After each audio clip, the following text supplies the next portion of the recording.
శ్రీ గురుదత్త జయ గురుదత్త. దిగంబర దిగంబర శ్రీపాదవల్లభ దిగంబర దిగంబర దిగంబర అవధూత చింతన దిగంబర. ఈరోజు మనం చేసే వీడియో అతిథులు మన ఇంటికి వస్తే మనం వాళ్ళతో ఎలా ప్రవర్తించాలి అనే విషయం మీద మనం ఈరోజు మాట్లాడుకుందాం. అయితే మీకు నచ్చినట్లయితే ముందుగా ఫస్ట్ నుంచి లాస్ట్ వరకు వీడియో చూడండి. నచ్చితే లైక్ చేయండి, నచ్చితే షేర్ చేసి కామెంట్ పెట్టండి. అందరూ చూస్తున్నారు, కామెంట్స్ ఎవరు పెట్టట్లేదు. అది బాగుందా బాగలేదా అని చెప్తే దాన్ని బట్టి నేను మార్చుకోవడానికి అవకాశం ఉంటుంది.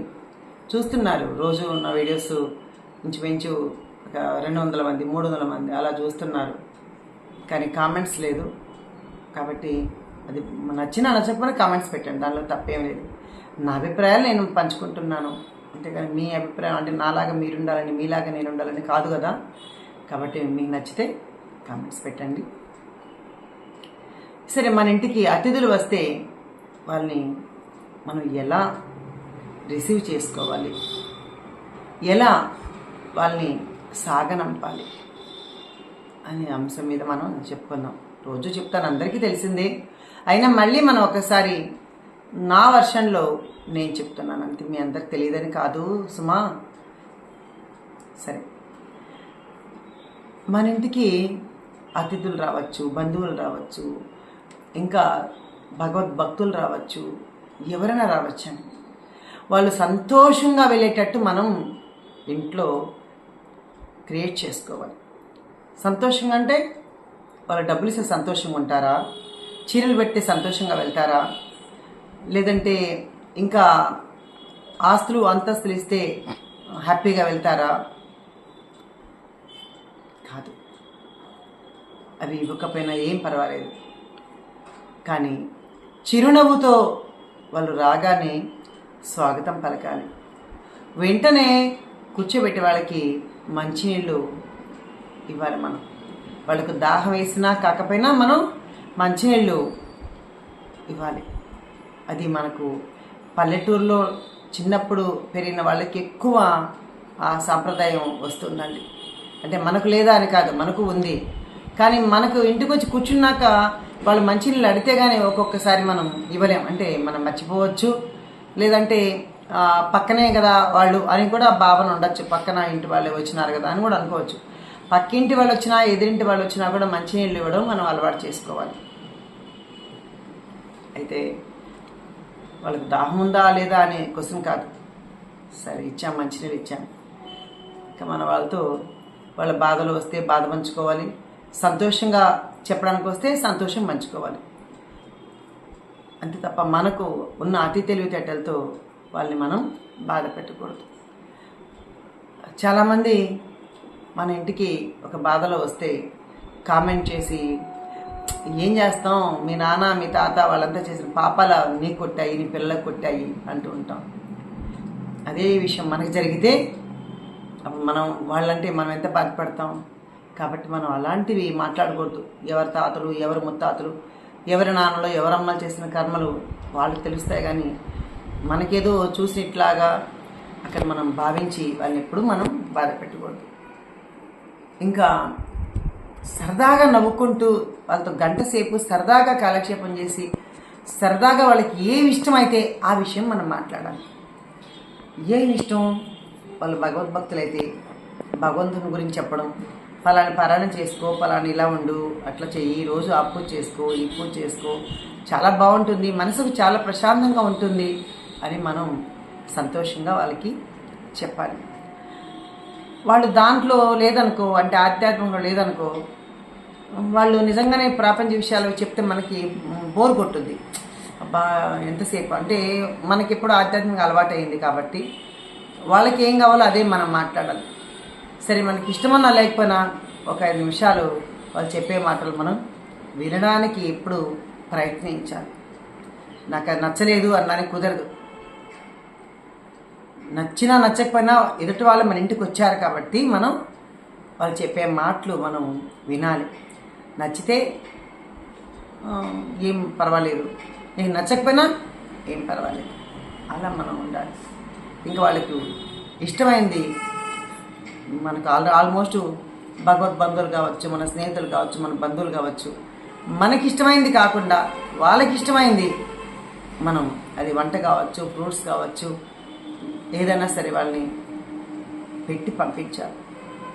లేదు మన ఇంట్లో ఏమీ లేదు, ఆ పూటకు 5 నిమిషాలే వాళ్ళు ఉంటారు, కనీసం మంచినీళ్ళన్నా ఇచ్చి పంపించాలని.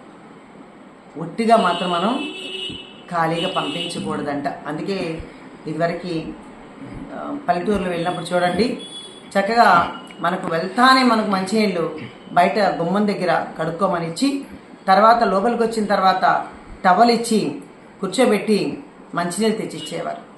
ఇప్పుడు మనకి అపార్ట్మెంట్లు అయిపోయినాయి, లేదా ఇండివిజువల్ హౌస్లు అయిపోయినాయి, బకెట్ పెట్టేవాళ్ళు లేరు, బయట చెంబిచ్చేవాళ్ళు లేరు. ఇంకా అవన్నీ మనము కాలానికి అనుగుణంగా మనం మార్పులు చెందుతున్నాయి. ఇంక ఇందులో తప్పు పట్టే ప్రసక్తి లేదు.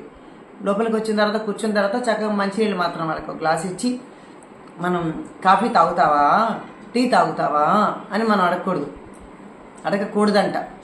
భోంచేస్తారా, కొంచెం భోంచేయండి అని అడిగే వాళ్ళంటే అసలు భోజనం చేయకూడదంట. ఒకరోజు నాకు తెలియక కాఫీ తాగుతారా అని అడిగారు. ఒక ఆయన హైదరాబాద్లో ఒక స్వామి మన ఇంట్లో ఉండి, అమ్మ తాగుతావా అని అడగకూడదురా, అలాంటి వాటిలో కూడా తాగకూడదు, నువ్వు తెచ్చిచ్చేసేయి అన్నారు. మరి వాళ్ళు తాగకుంటే వేస్ట్ కదా అన్నాను. నువ్వు వేస్ట్ అన్నా పర్వాలేదు, నువ్వు తెచ్చిచ్చేసేయి అన్నారు. ఆ రోజు నుంచి అంటే అత్యంత సన్నిహితులైతే మనం అడుగుతాం, తెలియని వాళ్ళు అనుకో మనం గబుకని మనం తెచ్చి ఇవ్వలేం. ఆ మాట అడుగుతాం, తాగుతావారా అని అడిగితే వాళ్ళ పాపం అలవాటు ఉండదు, అప్పుడు మనం తెచ్చిచ్చి వేస్ట్ కదా మనకి. కాబట్టి నేనేమంటానంటే అడిగి వాళ్ళకి ఇష్టమైనది చేసి పెడితే బాగుంటుంది అని నా ఆలోచన అనుకుంటా. కానీ ఆయన ఏమంటాడు, అడగకుండా తెచ్చిపెట్టాలి మనం ఏదైనా సరే. వాళ్ళు అడిగితే వాళ్ళు వద్దు అలాగే మొహమాట పడతారు కదా, వాళ్ళు తినడం వస్తే పాపం ఎలా తింటారు, అది కూడా మొహమాటమే కదా.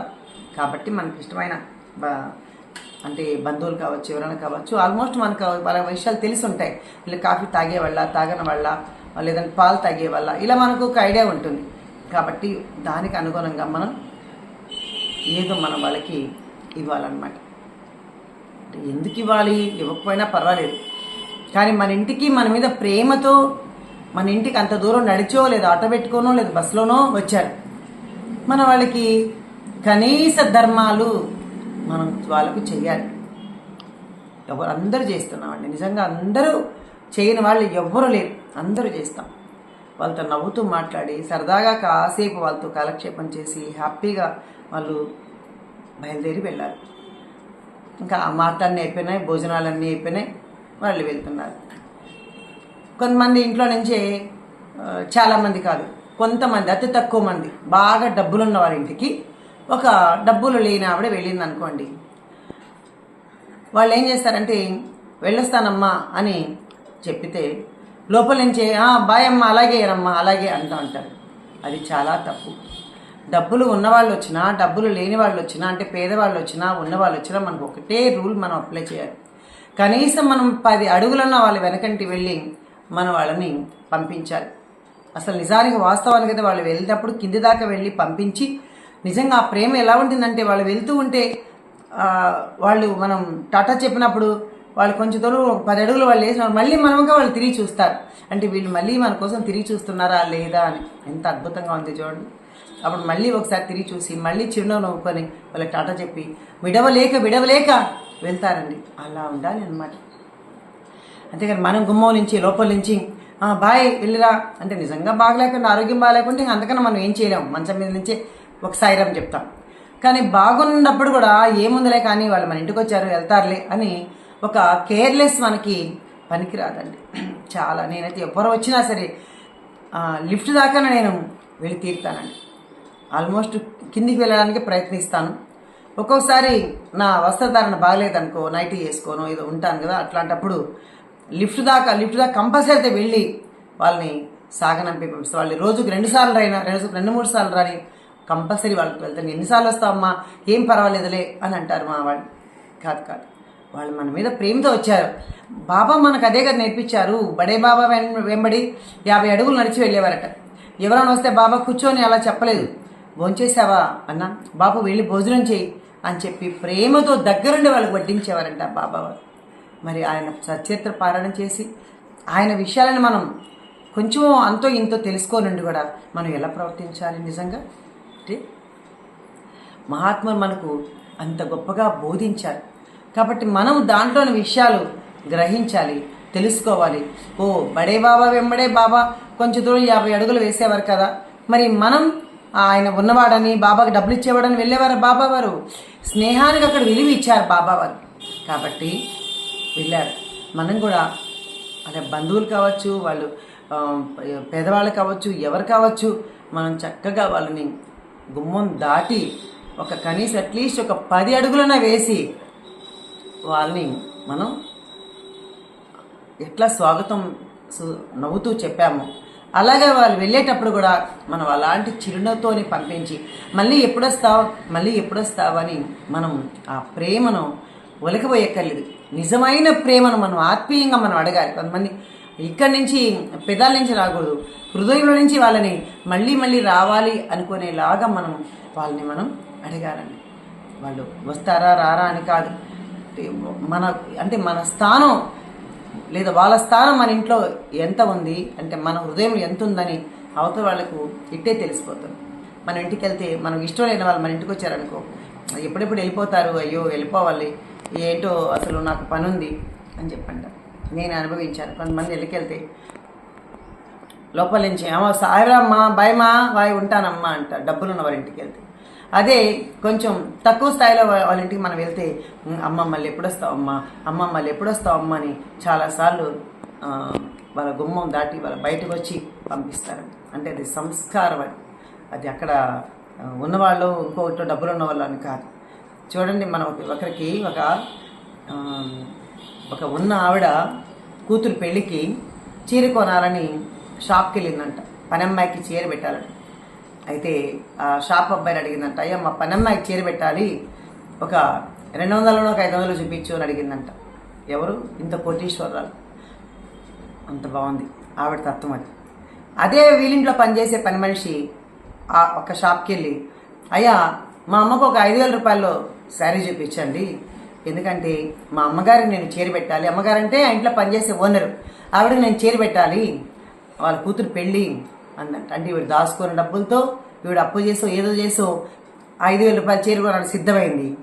అదే నీకు రోజు అంట్లు కడిగి రోజు నీకు కూర్చోబెట్టి మహారాణిలాగా చూసుకునే ఒక పని మనిషికి మనం ఇచ్చేది చీర 5,000 రూపాయలు లేదా 500 రూపాయలు 100 రూపాయల చీర. మరి ఆవిడ మనసు ఎక్కడ, ఈవిడ మనసు ఎక్కడ? అంటే ఇక్కడ మనం పెట్టాలంటే మనసు కావాలి అంతే తప్ప డబ్బులు కాదు అక్కడ ప్రధానం, మనస్సు కావాలి. కాబట్టి మనం కూడా ఎంత ఉన్నతంగా ఉండాలంటే మనం కూడా అదే పని మనిషి స్థాయిలో మనం ఆలోచించండి ఎంత బాగుంటుందో. మనమైతే అదే 1000 రూపాయల చీర మన పెళ్ళికి కట్టుకోగలుగుతామా? కట్టుకోం కదా. ఎందుకంటే నా కూతురు పెళ్ళని మనం ఇంకా అత్యంత అద్భుతంగా పెద్ద పట్టు చీర కొనుక్కుంటామే. మరి మనం రోజు పనిచేసి రోజు మనకు ఊడ్చి రోజు అన్నం పెట్టి లేదంటే రోజు మన ఎంగిలి తిన్న ప్లేట్లు కడిగి మరి మనకు బట్టలు ఉతికి మరి అలాంటి వాళ్ళకి వాళ్ళు సంతోషంగా ఉంటేనే వాళ్ళ దీవెళ్ళు మనకు పనిచేస్తాయి. అంటే వాళ్ళు ఏమైనా దేవుడిని దండం పెట్టుకుంటారా, దేవుడిని పూజిస్తారా, వాళ్ళు ఏమైనా అష్టోత్తరం చేస్తారా? మన ఇంట్లో సర్వెంట్స్ మన ఇంట్లో పనిచేసే వాళ్ళు చేయరు. కానీ వాళ్ళ సంతోషమైన మనసే మనకు దీవెనలుగా పనిచేస్తాయి. కాబట్టి ఎప్పుడైనా వాళ్ళు ఒక కష్టంలో ఉన్నారు, వాళ్ళని ఎలా చూడాలి? మనం ఏమవుదు, అదే మనకొస్తే కడుపు నొప్పో మనకొస్తే తలనొప్పో మనం హాస్పిటల్కి వెళ్ళమాం. అదే వాళ్ళకి బాగాలేకుంటే ఒక 500 ఇచ్చి చూడండి ఎంత ఆనందిస్తారు. మన ఇంట్లో పని మానమన్నా మానరండి. ఎందుకంటే అమ్మో ఆమె నన్ను ఎంత ప్రాణంగా చూసుకుంటుందో అని అంటారు. నా దగ్గర చాలా తక్కువగా వాళ్ళే తప్ప మానేస్తే తప్ప నేను ఎప్పుడు మానిపించిన వాళ్ళని. అంటే వాళ్ళు మనలాంటి మనుషులే కదా అని నేను కనీసం మన ఇంట్లో పని అమ్మాయి అనుకోండి. నేను ఇప్పుడు మీతో చెప్పేటప్పుడు ఆ వర్డ్ సంబోధించాను, కానీ ఎప్పుడు మా కోటేశ్వర అమ్మ అంటానే తప్ప ఎప్పుడు మా పిల్లలకు కూడా కోటేశ్వర అమ్మానే అనండి, అమ్మానే అనండి అని చెప్పిస్తాను. ఎందుకంటే వాళ్ళ పని మనిషి అని మాట్లాడితే ఎంత బాధ కలుగుతుంది వాళ్ళకు. అది కూడా మనం బాధ పెట్టినట్టే మళ్ళీ మరి జన్మలో వాళ్ళ పని మనుషులుగా మనం పుడతాం అనమాట. కాబట్టి మా పని అమ్మాయి అని కూడా మనం అనకూడదు. పేరుంది వాళ్ళకి చక్కగా. ఈరోజు మా లక్ష్మి రాలేదు, లేకుంటే మా కోటేశ్వరం రాలేదు, లేకుంటే ఆ అమ్మాయి మా పద్మ రాలేదు, ఇది పేర్లు ఉంటాయి. ఆ పేర్లతోనే మన పక్కన వాళ్ళకు ఇంకెవరికో చెప్పాలి తప్ప ఇప్పుడు మా పని మనిషి ఈరోజు రాలేదండి చేసుకోలేక చేస్తున్నాను ఇనే మాట మనం ఎప్పుడు మనం మాట్లాడకూడదండి. మనం జనరల్గా మనం అనుకుంటూ ఉంటాం మా పని అమ్మాయి. ఎవరికెవరు పని అమ్మాయి కాదు. మనం అందరం భగవంతుడికి పని వాళ్ళమే. కాబట్టి మన స్థాయికి మనం ఉంటే వాళ్ళ స్థాయికి వాళ్ళు ఉంటారని. వాళ్ళు మనల్ని అమ్మగారు అనుకుంటే మనం ఎంత బాధపడతాం. మనం వాళ్ళని అమ్మగారు అని అనక్కర్లేదు, కానీ వాళ్ళ పేర్లతో పిలిస్తే వాళ్ళకి అదే ఆనందం. లేదా ఎవరితో చెప్పేటప్పుడు సంబోధించి చెప్తే, అమ్మాయి పేరు చెప్తే వాళ్ళకి ఎంతో ఆనందం అని. అలాగా మనం ప్రతిదీ మనం అతిథుల్ని అభ్యాగతులు సేవించి మనం తరించి మనం అందరం సాయిరామ్ అంటూ హాయిగా ఉందాం. సద్గురు సాయినాథ్ మహారాజ్కి జై. ఇందులో ఎవరిని ఉద్దేశించి నేను చెప్పలేదు, జనరల్గా జరిగే టాపిక్ నేను ఇక్కడ ప్రస్తావించడం జరిగింది. సాయిరామ్, సాయిరామ్, సాయిరామ్.